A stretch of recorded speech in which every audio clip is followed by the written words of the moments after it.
트럼프 미 대통령이 2차 북미 정상회담 하노이에서 열릴 것이라고 말했습니다. 잠시 전 10시부터 평양에서 실무 협상을 마치고 돌아온 비건 미 대북정책 특별대표 강경화 외교부 장관을 예방하고 있는데요. 비건 대표는 우리 정부의 방북 결과를 설명할 것으로 예상되고 있습니다. 2박 3일 동안 북한과 협상을 벌였던 비건 미 대북정책 특별대표, 과연 어떤 결과를 들고 왔을까요? 자, 자세한 이야기 김열수 한국군사문제연구원 안보전략실장, 또 김현욱 국립외교원 교수와 함께 이야기 나눠보도록 하겠습니다. 안녕하십니까? 안녕하세요. 안녕하세요. 예. 자, 오늘 아침부터 죄송합니다. 네, 목이 좀 안 좋으시면 편하게 기침하시고 하셔도 됩니다. 네, 긴급하게 지금 상황이 좀 돌아가고 있습니다. 직전에 지금 보도가 나왔습니다. 다낭이냐 하노이냐, 사실 다낭으로 많이들 생각을 했는데 하노이로 지금 결정이 됐습니다. 일단 그 배경을 좀 짚어봐야 되는데요. 뭐 역시 예상한 대로 트럼프 대통령의 입에서 나왔습니다. 네, 트럼프 대통령이 사랑하는 트위터를 통해 가지고 발표를 했습니다. 예.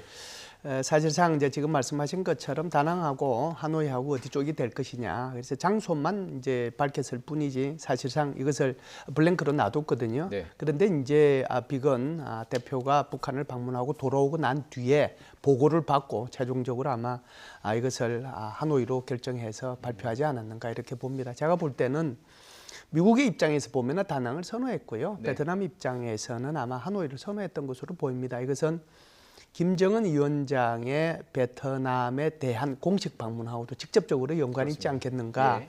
이런 생각이 들고요. 아무래도 이제 다낭에는 북한의 대사관이 없지만 뭐 베트남에는 있으니까 그걸 통해 가지고 통신 보안이 된 상태에서 북한하고 지속적으로 연락을 주고받을 수 있거든요. 예. 그렇기 때문에 북한의 요구에 미국이 일정 부분 양보했다, 이런 생각을 합니다. 그렇군요. 지금 말씀해 주신 부분이 공식 방문 그리고 이제 대사관 두 가지 측면입니다. 먼저 공식 방문을 좀 짚어보도록 하죠. 공식 방문, 베트남을 김정은 위원장이 공식 방문하는 게 이루어진다면 이게 국빈 방문일 가능성이 있다, 이런 얘기가 나왔습니다. 그렇다면 이게 북한에서 가는 의미가 상당히 있는 건가요? 그렇죠. 일단 김정은 위원장 같은 경우에는 조부죠. 이제 김일성이 이제 베트남을 이전에 50년대인가요? 2번 정도 방문을 한 적이 있었고, 지금 한 90년 만에 이제 베트남을 가게 되는 그렇죠. 겁니다. 그래서 아마 이번에 방문을 하게 되면 이제 국빈 방문이 될 가능성이 높고, 그러면 이제 김정은 위원장으로서는 이제 중국과 베트남 이 두 개국을 이제 국빈 방문을 하게 되는 겁니다. 근데 이제 이번에 의미가 큰 것은 아마 이제 김정은 위원장 입장에서도 지금 비핵화를 통해서 이제 경제적으로 지원을 받고, 그리고 제재를 풀고 경제적인 어떤 개혁 개방 정책을 펴면서 아마 이것이 이제 중국식 모델이어야 하는가 아니면 베트남식 모델이어야 되는가, 아마 거기에 대해서 상당히 고민이 있을 겁니다. 그래서 네네. 아마 이번에 베트남 방문을 통해서 아마 북한의 추후 경제적인 개혁 개방 정책의 어떤 방향성을 정하는 매우 중요한 그러한 방문이 될 것이다, 이렇게 보고, 예. 김열수 박사님께서도 말씀을 하셨지만 아무래도 이번에 글쎄요, 열차로 갈지 비행기로 갈지 아직 정해지지는 않았어요. 네네. 제가 보기에는 하노이 정도 거리면 찬메이로도 찬메이로. 충분히 갈 수 있다고 보는데, 예. 일단 가서 또 거기에서 국빈 방문하고 거기 베트남 주석하고 서기장하고 양자회담을 하고, 그 자리에서 이제 어쨌든 같이 트럼프 대통령하고 양자회담을 하는 것이 김정은 위원장 입장에서는 훨씬 부담이 덜하거든요. 네네. 거기서 또 내부적으로 다낭을 가서 왔다 갔다 하는 거는, 솔직히 김정은 위원장 아시겠지만 싱가포르 정상회담 할 때도 가서 정상회담하고 바로 떠서 돌아왔어요, 평양으로. 그렇습니다. 예. 그러니까 그만큼 아직까지는 이제 경호 의존 문제, 그리고 북한 내부의 어떤 정치 상황에 대해서 계속해서 좀 불안한 감을 좀 보이고 있는 것이거든요. 그렇기 때문에 아무래도 장소를 한 곳으로 원했고, 예. 그것은 본인의 어떤 동선 그리고 스케줄과도 상당히 관련이 있지 않은가 싶습니다. 국빈 방문을 하게 된다면은 북한이 격을 많이 따지지 않습니까? 네. 베트남에서 어쨌든 그 기간 안에 베트남 정상과의 또 정상회담이 있을 것이고요. 여러 가지 이제 보도 내용도 이제 베트남에서 국빈 방문했다는 것이 이루어질 네. 것이고요. 네. 그 격을 따지는 북한에서 국빈 방문을 통한 어떤 그 모습, 그리고 미국과 어떤 같은 위치에 격에서 만나는 것 같은 느낌을 좀 주려고 하지는 않았을까요? 그런 의미보다는요. 예. 사실상 작년 11월 달에 이용호 외무장이 베트남을 방문했거든요. 예. 그때 베트남을 방문했을 때 전문가들은 나와서 이제 이런 얘기를 했습니다. 주로 이제 도이모이 이걸 보러 가지 않았겠느냐, 이렇게 다들 이제 예측을 하고 설명을 했는데, 저 같은 경우에는 좀 다르게 생각을 했었어요. 도이모이 정책을 보려면 경제부총리가 가지고 왜 외교부 장관, 우리말로 하면 외교상이 왜 거기를 가느냐고요. 예. 그래서 오히려 북미 평화협정하고 북미 회담하고 관련이 있고 그다음에 더 중요한 것은 아무래도 김정은 위원장의 초청과 관련이 있지 않겠냐 생각을 했었는데요. 예. 그런 차원에서 보면은 이제 하노이로 정해진 것이 뭐 지극히 북한으로 봐서는 아주 당연한 결과다 이렇게 보는 퍼즐에 건데요. 남은 조각이 딱 들어가는군요. 딱 이제 죄송합니다. 딱 예. 거기에 이제 맞춰지는 거죠. 네. 그래서 이번에 이제 하노이로 정해졌는데 김정은 위원장 입장에서 보면은 지금까지 외국의 정상을 만난 것이 대한민국 정상 3번, 그다음에 시진핑 주석 4번. 이거 말고는 만난 게 없잖아요. 외국을 나가서. 그래서 이번에 이제 베트남의 공식 초청을 받아서 가면은 이제는 정상적인 국가의 정상적인 지도자로서 다른 나라 정상하고 만나는 거거든요. 네. 저는 그거 자체가 큰 의미가 있다라고 봐요. 그리고 이제 이 북미 정상회담의 결과에 따라서 베트남과 이 김정은 위원장의 정상회담을 통해서 나온 과실들이 굉장히 있을 거라고 저는 봅니다.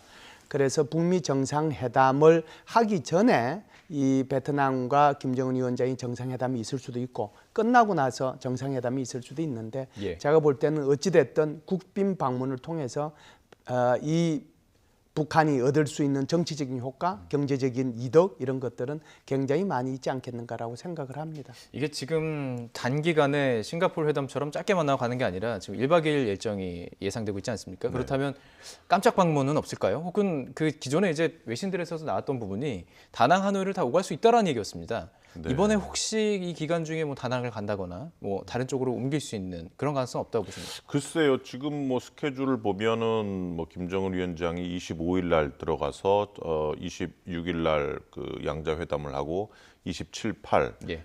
트럼프 대통령하고 이제 북미 정상회담을 하는 것으로 지금 스케줄이 지금 예정되고 있는데 그러면은 다낭을 가려면은 또 다시 스케줄을 뽑아내야 됩니다. 예.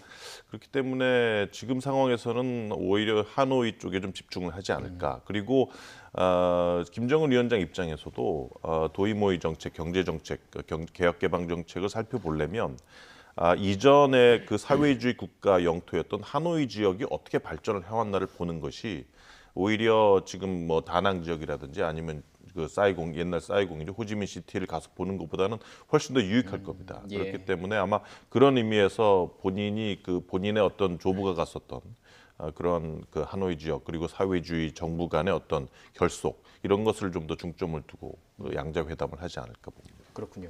그 장소가 아직 확정되기 전에 저희가 이제 정세현 전 통일부 장관과 인터뷰를 했었는데요. 이 네네. 방주 시간에 그런 얘기를 했습니다. 북한이 잘하는 게 마지막까지 카드를 주고 받고 뭐 이런 부분인데 끝까지 이 장소에 대해서는 이제 굽히지 않다가 만약에 굽혀준다면 무엇인가를 카드를 주고받았을 것이다. 아니면 다낭을 유지했을 것이다. 뭐 이런 식으로 이야기를 해나가셨습니다. 그렇다면 협상 과정에서 무엇인가 북한 측에서도 미국 측에 준 것이 있지 않을까 이런 거 추측 가능한 거 아니겠습니까? 지금 굉장히 중요한 질문을 하셨는데요. 만일 다낭으로 했으면 미국이 양보했을 거고 예. 하노이는 계속해서 북한이 주장해왔던 거기 때문에 오히려 하노이로 결정이 됐다라고 하면 네. 북한이 양보했을 가능성이 있죠. 예. 그래서 주고받는 것 중에서 북한이 조금 더 양보해 줬기 때문에 아마 미국이 받아들였다 이렇게 해석하는 것이 맞을 것 같습니다. 그리고 예를 들어서 뭐 하노이에서 하다가 다낭으로 옮긴다든지 다낭에서 하다가 하노이로 옮긴다든지 이제는 이게 거의 불가능하게 됐다고 봐야죠. 왜 그러냐면 트럼프 대통령이 일단 밝혔고요. 그리고 이제 남아있는 기간이 3주가 채 안 남았어요. 그러기에는 너무 벅찬 시간들이죠. 예약해야 되고 경호 문제 있고 동선 다 체크해야 되죠. 그러려고 하면 그 쉽지 않은 거거든요. 게다가 북한 입장에서 보면 경호가 가장 중요한 건데 이게 다낭에서 하다가 무슨 뭐 하노이로 또는 반대로 이것은 북한으로 봐서는 상상하기 힘든 거예요. 예. 그렇기 때문에 한 곳을 선호하게 되는 거고 그러다 보니까 결국은 하노이가 정해졌다 이렇게 볼 수 있죠. 예. 자, 이 부분만 가지고 협상 내용을 이제 추적하기는 쉽지는 않습니다. 물론 어쨌든 지금 북한 쪽에서 요구한 것을 미국이 들어준 측면입니다. 그렇다면 협상 과정이 어떻게 진행됐을까 이게 상당히 궁금합니다. 어느 식으로 얘기가 잘 됐기 때문에 이것이 이루어진 것이냐, 아니면 정말 뭐 북한 쪽에서 양보를 많이 했기 때문에 미국이 들어준 것이냐 이런 부분이거든요. 어떻게 평가하십니까? 글쎄요. 예. 뭐 물론 이제 비건 대표가 와서 이제 조금 있다가 그 모두 발언을 하고 예. 그리고 강경화 장관 그리고 이도훈 대표하고 만나면서 이제 아마 협상 내용이 어느 정도 윤곽이 조금씩 드러날 것 같다고 보여져서요. 지금 뭐 너무 심하게 단언적으로 말씀드리긴 좀 그런데 예. 글쎄요, 뭐 제가 보기에 정말 중요한 부분들, 예를 들어서 뭐 비핵화 조치와 거기에 상응하는 뭐 제재 완화 조치라든지 이 부분에서 장소 문제를 북한 측이 뭐 수용받았다, 미국 측이 양보를 했다고 해서 그러한 중요한 그 북미 간의 협상 부분, 어젠다, 의제 부분에 대해서 아주 큰 뭐 양보가 일어나기는 기대하기는 상당히 어렵습니다. 예. 제가 보기에는 좀 작은 부분들, 그런 부분들에서 뭐 양보가 조금 일어났겠죠. 그러니까 제가 보면 지금 상황에서는 뭐 결국 그 스탠포드에서 진행된 비건 대표의 어떤 그 스피치 연설을 조금 본다고 한다면 아마도 지금 미국 측에서 좀 더 중점을 두는 부분들은 결국은 영변 이외의 것까지 포함하는 플루토늄 그리고 농축 우라늄 시설을 어떻게 폐쇄를 하느냐. 거기에 신고와 사찰 그 인스펙션과 베리피케이션, 사찰과 검증이 네. 어느 정도로 진행이 되는 이 부분이고 거기에 예. 따른 미국이 대북 제재 완화를 어느 정도 해주는 이 부분이거든요. 예. 근데 이 부분은 제가 보기엔 북미 간에 양보하기 쉽지 않은 부분이란 말이에요. 예. 그렇기 때문에 아마도 뭐 장소 부분에 대해서 미국이 북한에게 어느 정도 양보를 해줬다면 뭐 글쎄요, 어떤 어젠다가 있을지는 지금 뭐 상상하기는 조금 어렵습니다만 조금 그렇게 그 중요하지는 않은, 중요성이 좀 덜한 그런 부분에서 뭐 북한 측에서 미국에게 좀 양보를 하는 그런 부분이 있지 않을까 생각을 합니다. 예. 지금 이 시각에서는 저희가 나눌 수 있는 얘기가 여기까지인 것 같습니다. 왜냐하면 지금 비건 대표가 얘기를 아직 안 하고 있기 때문에 저희가 이제 뉴스 중에 그 모두 발언이 있으면 바로 생중계를 해드릴 예정인데요. 거기서 나오는 얘기들을 통해서 이게 회담이 잘 됐구나, 안 됐구나를 좀 판단할 수 있습니다. 어쨌든 이례적으로 비건 대표가 평양 2박 3일 동안 지금 계속 긴 시간 동안 협상을 이어왔습니다. 그것만 볼 때는 어떻게 보십니까? 이게 좀 잘 된 거라고 보시는지. 예, 우선 뭐 비건 대표가 판문점에서 김혁철이하고 만나지 않고 평양으로 들어간 것 자체가 파격적이죠. 그렇습니다. 예. 2009년도에 스티븐 보스워스가 뭐 대표로서 평양을 이제 방문한 적은 있지만 이렇게 2박 3일 동안 한 20명을 데리고 간 적은 없거든요. 그것도 정상회담을 위해서. 그리고 이제 2박 3일 동안 했다라고 하면서 충분히 서로가 할 얘기는 다 했다라고 보는 거고요. 나머지 미진한 얘기는 한 번 더 만나서 얘기하자라고 지금 남겨놓은 상태잖아요. 그렇죠. 예. 그렇기 때문에 현재까지는 보면 그렇게 나쁘지는 않다 이렇게 볼 수는 있는 거죠. 대신에 이제 서로가 요구하는 사항들이 서로가 좀 다르기 때문에 두 번째 만나기 전까지 뭐 북한은 북한대로 조율을 좀 할 거고 미국은 미국대로 내부 조율을 아마 해서 두 번째 만나서 그리고는 이제 미국 정상회담의 합의문에 들어갈 내용의 블랭크들, 비어있는 부분들을 많이 좀 채워넣지 않겠느냐. 지금은 그래도 많이 비워놓긴 했지만 큰 틀은 그래도 대충 잡혔을 수도 있겠다는 생각은 해요. 예. 중요한 건 이런 거겠죠. 미국 입장에서 보면 우리 김현욱 교수님께서 말씀하신 것처럼 제일 중요한 것이 비건 대표가 1월 31일 날 스탠포드 대학교에서 얘기한 것처럼 여태껏 미국이 얘기했던 것은 신고, 검증, 폐기 순서인데 이번에는 굳이 신고를 먼저 받지 않고 폐기, 신고와 검증 그리고 과거 핵에 대한 폐기 이런 식으로 이제 순서를 바꾸는 거고요. 네. 처음에 폐기라고 하는 부분이 바로 영변 핵시설의 폐기거든요. 예. 여기에 플러스 알파가 들어가는 거잖아요. 그래서 그 플러스 알파라고 하는 것이 어떻게 보면은 이제 우라늄이 플러스 알파로 들어갈 수도 있는 거고 예. 영변이라고 하는 지역뿐만 아니라 북한의 다른 지역이 플러스 알파로 들어갈 수 있는 거고 영변뿐만이 아니라 ICBM이 플러스 알파로 들어갈 수 있는 거거든요. 예. 제가 볼 때는 그중에 한두 개가 미국이 요구하는 걸 겁니다. 그러면 이게 미국이 요구하는 거라고 한다면 북한이 요구하는 것은 크게 세 가지로 나눌 수가 있어요. 첫 번째는 아무래도 미국 간의 관계 개선이니까 여기에 보면 연락사무소가 될 거고. 북미 연락사무소. 그렇죠. 두 번째는 평화체제와 관련되는 거니까 평화체제의 시작 입구로서 아마 종전선언 문제가 있을 거고. 세 번째가 가장 중요한 것이 지금 이 경제 제재 완화 또는 해제지 않겠어요? 아마 북한으로 봐서는 제가 말씀드린 첫 번째, 두 번째보다는 오히려 경제 제재 이 해제 쪽에 오로지 지금 관심이 많이 가 있을 텐데요. 예. 그럴 이유가 있어요. 왜 그러냐면 내년도가 북한으로 봐서는 굉장히 중요한 해입니다. 이게 5년도 마지막 해인가요? 그렇죠. 예, 예. 그게 이제 지금 말씀하신 것처럼 우리말로 하면 경제개발 5개년 마지막 해이고 내년도에는 조선노동당 창당 75주년이 되는 해예요. 그래서 이게 예. 꺾어지는 정주년의 해이고 예. 그보다 더 중요한 것은 8차 노동당 당대회 그러니까 당 대회를 5년마다 하도록 돼 있으니까 그거 하는 해거든요. 그러면은 내년도에 북한 입장에서 뭔가 내놔야 되는 거잖아요. 그런데 경제 제재가 지금처럼 해제가 전혀 안 된다라고 하면 내년도에 내놓을 성과가 아무것도 없는 거예요. 네. 그런 면에서 보면 김정은 위원장도 지금 굉장히 답답한 그런 차원이기 때문에 예. 지속적으로 아마 이번에 요구했던 것은 경제 제재 해제일 겁니다. 예. 그러면은 경제 제재를 어떻게 해제 줄 거냐 하는 거잖아요. 예, 예. 이게 미국이 행정명령이냐 유엔결이냐 아니면 남북 간의 그것이냐. 그렇죠. 예. 이제 그럴 수 있는데 네네. 이 미국의 자체의 대북 제재 중에서 일정 부분을 해제할 수 있는 부분이 있고 예. 대북 유엔의 결의안 중에서 번호 순서대로 예. 반대로 또는 해제해 줄 수 있는 방법이 있고 두 번째는 품목을 해제해 줄 수 있는 방법이 있잖아요. 석유 제품이 지금 북한으로 봐서는 굉장히 지금 시급한 일인데 이건 먼저 이제 해제해 줄 수 있는 방법이 있고 나머지 세 번째 방법은 앞에 두 개는 손 안 대고 예. 남북 간의 문제만 해당되는 거. 예. 그게 개성공단 그다음에 건강산 관광 그리고 철도 도로 연결 네네. 뭐 이런 것들이 되겠죠. 예. 여기에 한두 가지 아마 북한이 가장 바라는 부분은 제가 말씀드린 경제 제재 해제 쪽에 가장 관심을 많이 가지고 있을 겁니다. 예. 자, 그렇다면 지금 말씀해 주신 분 정리를 다 해주셨습니다. 지금 이제 예. 그 북한이 받을 수 있는 것, 미국이 줄 수 있는 것, 그리고 줄 수 있는 것 중에서 구체적인 이야기를 지금 다 얘기를 해봤습니다. 그렇다면 지금요, 지난주였죠. 트럼프 대통령이 전쟁 엔드 오브 워라고 이렇게 언급을 했습니다. 네, 네. 종전 선언에 대한 얘기를 추정을 할 수가 있는 부분이고 이 부분이 지금 이번에 이 협상을 통해서 이야기가 나오지 않았을까라는 부분인데 북한이 여기에 그렇게 연연하지 않는 모습을 지금 보여왔습니다. 최근에요. 그렇다면 이 부분이 담길까도 궁금하고 네. 대북 제재에 대한 부분을 말씀해 주셨는데 어느 정도일까?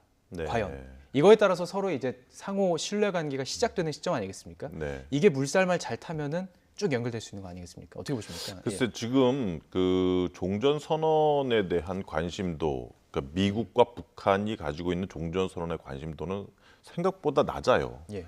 그러니까 북한 입장에서도 이거 뭐 미국이 계속 뭐 역사적으로 뭐 북한 침범 안 하겠다, 북한 정권 교체 붕괴시키지 않겠다, 누누이 이렇게 얘기해 왔는데 굳이 정치적인 성격을 가지고 있는 종전 선언을 이렇게 북한 입장에서는 열심히 요구를 하면서 뭘 내주면서까지 요구를 할 정도로 이렇게 간절히 매달려야 되느냐 이런 입장이고 미국 입장에서도 그래 뭐 종전선언 끝까지 줄 수 있다 이런 입장이거든요. 오히려 한국 입장에서는 2007년도에 그 노무현 대통령하고 그 김정일 위원장 간에 해놓은 그런 협정이 있지 않습니까? 정상회담에. 그렇기 때문에 오히려 한국 입장에서 이거를 간절히 원하는 바는 있는 것 같아요. 그래서 종전선언이 북미 간에 그렇게 큰 의미가 없다면 오히려 제가 보기에는 이 하노이에서 북미 양자 간의 종전선언이 있을 수도 있다 저는 이렇게 봅니다. 이것은 실질적으로 오히려 그렇기 때문에 예. 북미 양국에게 부담을 주지 않는 성격에서 오히려 계속해서 이제 뭐 비건 대표나 뭐 트럼프 예. 대통령도 얘기해 왔고 그렇다고 한다면 확실하게 북미 양국이 적대시 정책을 없애고 이제 전쟁 안 하겠다. 예. 서로 간에 뭐 정권 교체라든지 이런 거 안 하겠다. 그런 것을 대내적으로 밝히는 차원에서 그렇지만 법률적으로 얽힐 것도 없고 그러면서 양자 간의 관계를 상당히 높일 수 있는 그렇지만 3자나 4자가 모여서 종전선언을 하면 또 골치 아파지거든요. 부담스럽고. 또 중국이 예. 무슨 소리 할 수도 있는 거고 그거에 대해서 또 미국도 우려가 되는 것이죠. 그래서 오히려 북미 간의 정치적 선언으로서 뭐 그 지도자들이 만나가지고 할 가능성이 있다 이렇게 보여지고 예. 그러니까 그 김현수 박사님께서 많이 말씀을 하셨는데 그러니까 북한 입장에서는 이제 미국의 대북 제재를 상당 부분 해제를 해야 되는 게 지금 상황에서는 매우 중요한 목적입니다. 그걸 이루어내지 못하면 제가 보기에는 뭐 북미 정상회담 할 필요가 없다고 느낄 그렇죠. 거예요. 예. 김정은 입장에서는. 그래서 보는데 글쎄요 뭐 제재 해제를 북한이 원하는 수준까지는 해주지 못한다 하더라도 적어도 뭐 금강산 관광 정도는 풀어주겠죠. 근데 북한은 그 정도로 만족하지 못할 것이고 개성공단 정상화 정도까지도 원할 거예요. 근데 개성공단 정상화라는 것이 유엔 안보리 제재 결의안하고 너무 얽혀 그렇죠. 있어요. 예. 그래서 이거를 풀어주면은 유엔 안보리 제재 결의안의 일부가 뭐 유명무실화되든지 아니면 그것도 풀어줘야 되는 그러한 상황에 결국은 뭐 다가 예. 수밖에 없기 때문에 그래서 북미 간의 이 정도의 제재 완화 아니면 뭐 초기 단계 제재 완화를 위해서는 예. 뭐 아까 말씀하신 것처럼 뭐 신고는 못 하더라도 적어도 검증까지 예. 사찰 검증까지는 어느 정도 미국이 원하는 수준을 맞춰줘야 됩니다. 그래서 그 부분에 대해서 아마 아직까지 북미 간에 접점을 찾지 못했고 그 부분에 대해서는 아마 추가적으로 실무 협상이 필요하다고 이렇게 봅니다. 예. 그러니까 이제 시청자 여러분들께서도 북미 회담의 주요 쟁점 어떻게 얘기해야 될까요? 요약을 해보면 이제 나오는 이야기들 중에서도 종전선언이라는 키워드, 그리고 이제 사찰 검증에 대한 키워드, 그리고 이제 대북 제재가 어느 정도까지 이루어질 수 있냐, 이 키워드를 가지고 좀 중점적으로 보시면 될 것 같은데요. 뭐 잠시 뒤에 비건 대표가 모두 발언을 하면 조금 힌트는 주겠죠. 어느 정도 이루어졌다는 부분들을 얘기를 듣고 싶은데, 이 비건 대표가 지금 평양을 간 이유는 어쨌든 김정은 위원장을 만난 거 아니겠습니까? 만났을 것으로 보이는데, 네. 예. 뭐 어떤 얘기들이 오갔을까요? 제가 볼 때는 이제 만났는지 안 만났는지는 비건 대표가 말할 수도 있고 말하지 않을 수도 있는데 오히려 만나지 못할 가능성에 저는 방점을 둡니다. 그래요? 예.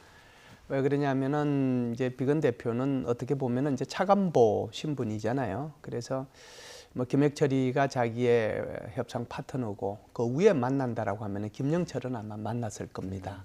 그런데 이 김정은 위원장까지 만났을지는 저는 거기에 대해서 의문이고요. 예. 사실은 이 김혁철이하고 이 비건 대표가 어디서 지금 회담을 했는지조차도 모르잖아요. 예. 평양에서 했다고 하지만 그게 고려 호텔에서 했는 건지 유경 호텔에서 했는지 백화원 초대소에서 했는지 어디서 했는지 모르잖아요. 어디서 했든지 간에 24시간 아마 그 회담장의 모니터를 통해서 김정은 위원장은 자기 책상에서 이 모니터를 통해 가지고 회담이 진행되는 사항을 속속들이 알고 있었을 거예요. 예. 그래서 제가 볼 때는 굳이 김정은 위원장이 비건 대표를 만났을까 거기에 대해서는 좀 회의적인 생각이 듭니다. 네. 만나지 않았더라도 평양으로 갔다는 것은 북한 쪽에서 신속하게 결정을 내려야 되는 것들이 있었다는 거 아니겠습니까? 네. 그럼 그런 부분에서 충분히 얘기가 진행이 됐었다라고 볼 수 있지 않겠습니까? 예. 아무래도 지금 그 비핵화 군축 전문가인 김혁철 이제는 이제 특별 대표라고 부르기 시작을 했더라고요. 예. 그러니까 두 대표들 간의 회담이 상당히 신속하게 이루어졌다고 봐야 되겠죠. 만약 이것이 뭐 판문점이나 이런 데서 이루어졌다면 지금 김 박사님 말씀하셨던 것처럼 카메라로 김정은이 속속 들여보기는 쉽지 않죠. 그건 불가능하죠. 예. 그리고 아마 북한 평양에서 이루어졌다면 뭐 이게 다 보고 다 듣고 도청까지 다 되고. 그러니까 이제 비건 대표 입장에서도 뭐 이것을 그 미국 쪽에게 계속 전달을 하면서 뭐 계속 수시로 보고를 받으면서 이제 정권을 가지고 이제 그 협상을 하기에는 쉽지 않고 그 대신에 어느 정도 이제 협상의 어떤 그 조파, 그 존 오브 그 possible agreement 실질적으로 가능한 합의에 가능한 선을 가지고 갔을 겁니다. 네네. 그래서 그 안에서 이제 협상을 했을 텐데 북한은 뭐 말씀하신 것처럼 좀 다르단 말이에요. 그래서 평양에서 하면서 물론 이제 한 번 더 협상을 하기로 하고 지금 나온 상태지만 그래도 기존의 협상보다 실무 협상보다는 상당히 빠른 속도로 그 진전이 있었을 것이다 어느 정도. 예. 가장 중요한 부분에 대해서는 아직까지 블랭크가 남아 있지만 초안에서 어느 정도 상당 부분의 블랭크는 채워지지 않았을까 이렇게 보여집니다. 예, 김혁철이 같은 경우에는 이제 김영철이도 그렇고 김정은 위원장도 모니터를 통해 가지고 다 이제 봤거든요. 예. 그래서 필요한 부분을 뭐 굳이 김혁철이가 뭐 이거 어떻게 했으면 좋겠으면 소리 안 해도 아마 수시로 아마 지시가 내려갔을 거예요. 그렇기 때문에 생각보다는 이제 빠르게 회담이 이제 진행이 될 수 있었다라고 보고요. 사실상 비건 대표가 6일 날 올라와서 8일 날 왔잖아요. 그런데 7일 날 수송기가 들어왔단 말이죠. 수송기가 들어와서 8일 날 다시 갔단 말이죠. 예, 이제 그것 때문에 이제 아마 힘들었습니다. 방송사에서는 힘들었을 텐데 그게 이제 뭐냐 하면 그 비건 대표가 충분한 정권을 가지고 들어갔지만 제가 볼 때는 마지막 부분에 조금 안 맞는 부분이 저는 있었다라고 봐요. 그게 바로 북한이 요구하는 이 경제 제재 해제 문제와 관련된 건데 이것은 이제 이 비건 대표가 자기 마음대로 할 수 있는 게 아니잖아요. 그래서 그 수송기를 다시 보내서 여기 와서 오산에 있는 비화기, 그러니까 비밀이 보장되는 전화기죠. 그걸 통해 가지고 미국한테 전화를 해서 미국 국무부에서 다시 오더를 받고 그리고 다시 8일 날 어제죠. 들어가서 수송기로 가가지고 거기서 전해줘서 마지막 마무리를 하고 그리고 이제 어제 저녁에 돌아왔다 이렇게 볼 수 있거든요. 타임라인을 보니까 딱 맞는 것 같네요. 그리고 와서 오늘 보고하니까 트럼프 대통령이 네, 하노이다. 예. 그렇죠. 예. 그렇다라고 봐야죠. 예. 네. 그렇군요. 자, 그러니까 지금 탑다운 방식, 정상들이 만나서 이야기를 나가다 보니까 처음 만났을 때 큰 그림을 그려서 비핵화, 합의 이제 실무 협의가 이루어지고 있는 겁니다. 구체적으로. 그렇다면 뭐 첫 수를 배부를 수는 없지만 어떤 결과들이 나올지가 상당히 궁금한 부분인데, 자, 비건 대표는 강경화 장관을 예방하고 있고요. 이어서 이제 이도훈 외교부 한반도 평화교섭본부장 만나게 됩니다. 네. 그러니까 이 부분에 대해서 뭐 당연히 수순이기도 하지만 혹시 이것을 가지고 어떤 그 대북 제재에 있어서 남북 간의 이런 어떤 부분들부터, 왜냐하면 언급한 부분들 있지 않습니까? 비건 대표가 일단 풀어줄 수 있는 거 여행 뭐 자유하게 해주겠다. 네. 제재 안에서 이루어질 수 있는 부분들이 얘기할 수 있는 부분들이 아니겠습니까? 우리와 그 북한 간의 그런 경제 협력 그런 방안에서 풀어줄 수 있는 부분들에 대해서 우선 열지 않을까요? 어떻게 보십니까? 그러니까 아까 말씀드린 것처럼 결국은 그 미국 입장에서 원하는 어느 정도 수준의 비핵화 진전을 이뤄내는 것이냐, 북한이. 결국은 그게 중요한 거거든요. 네. 지금 미국이 계속해서 얘기하는 거는 딴 거 다 해줄 수 있다. 제재 빼고. 계속 이런 얘기를 하고 있어요. 그러니까 그만큼 만족할 만한 수준에서의 비핵화 조치를 하라는 얘기입니다. 지금까지 북한이 했던 것은 뭐 계속 시험장, 발사대 폐기 이거란 말이에요. 이것도 실질적인 사찰단이 와서 검증을 받지도 않고 하겠다는 거예요. 지금 영변 핵시설장 폐쇄할 때 거기에 사찰단이 들어와서 검증할지 안 할지도 모르는 거예요. 근데 영변 핵시설장은 핵 무기도 아니고 핵탄두도 아니에요. 핵 물질도 아니에요. 핵 물질 다 빼놓은 그런 폐기장일 거란 말이에요, 제가 보기에. 물론 아직까지 영변 핵시설장이 중심에 서 있고 그래서 어느 정도 시료 수출을 하면 상당 부분 총량이라든지 뭐 실질적으로 북한이 만든 핵탄두의 어떤 양이라든지 성능을 감지할 수는 있습니다. 그렇기 때문에 매우 중요하지만 그럼에도 불구하고 미국 입장에서는 아직까지 북한이 이미 보유했던 그러한 과거의 핵탄두, 뭐 핵물질, ICBM 이거에 대해서는 얘기를 하지 않고 있거든요. 예. 그런 상태에서 제재를 풀어줄 수는 없는 거죠. 그래서 지금 나오는 것들이 예를 들어서 뭐 그 푸에블로 돌려달라 뭐 그 정도는 해줄 수 있는 거거든요. 종전선언은 해줄 수 있다. 연락사무소 지금 얘기는 다 나오고 있어요. 그렇지만 미국 입장에서 만약에 제재를 지금 상황에서 해줬을 경우에 제재 해제를 해줬을 경우에 남북 간의 제재 해제를 통해서 경제 어떤 교류 그리고 북중 간의 경제 교류 그러면은 이것은 제재가 거의 거의 무용화될 수 있는 그러한 가능성이 매우 높단 말이에요. 예. 그러면 이제 뭐 북한은 핵을 가졌는데 제재는 뭐 무용화됐다.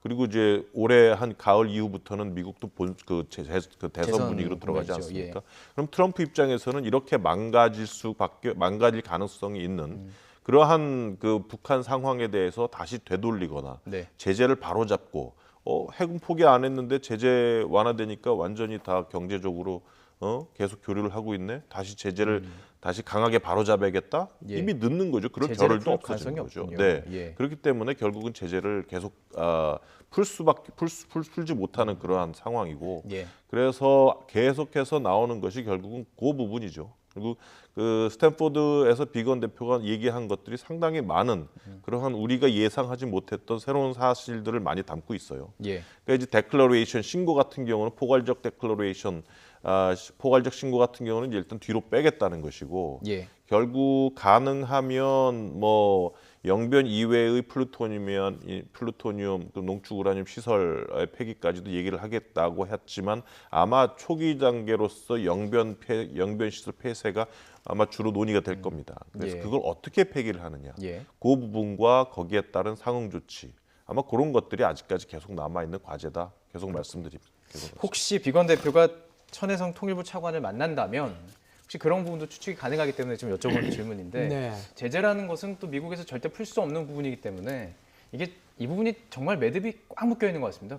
북한과 미국도 이 부분을 가지고 계속 밀당을 하고 있군요. 네, 지금 김현욱 교수님께서 아주 정확하게 말씀을 하셨는데요. 예. 이 대북 제재 해제를 푸는 순간 모든 게 무너진다라고 미국은 스스로 생각하고 있는 거죠. 그럼에도 불구하고 만일에 북한이 영변 핵시설 플러스 알파가 정말 트럼프의 마음에 들 정도가 되면 그리고 해제는 의회도 설득할 수 있는. 그렇죠. 예. 그 정도 되면 설득이 가능해요. 그러니까 영변 핵시설 완전한 폐기, 그것도 폐기할 때 영변 핵시설에 대해서는 신고한다. 네. 그리고 폐기하기 전에 검증하고 폐기한다. 라고 하는 것이 정해지고 여기에 플러스 알파는 제가 세 가지라고 말씀드렸는데 예를 들어서 ICBM까지 라고 하면 제가 볼 때는 경제 제재 일부 해제는 가능해요.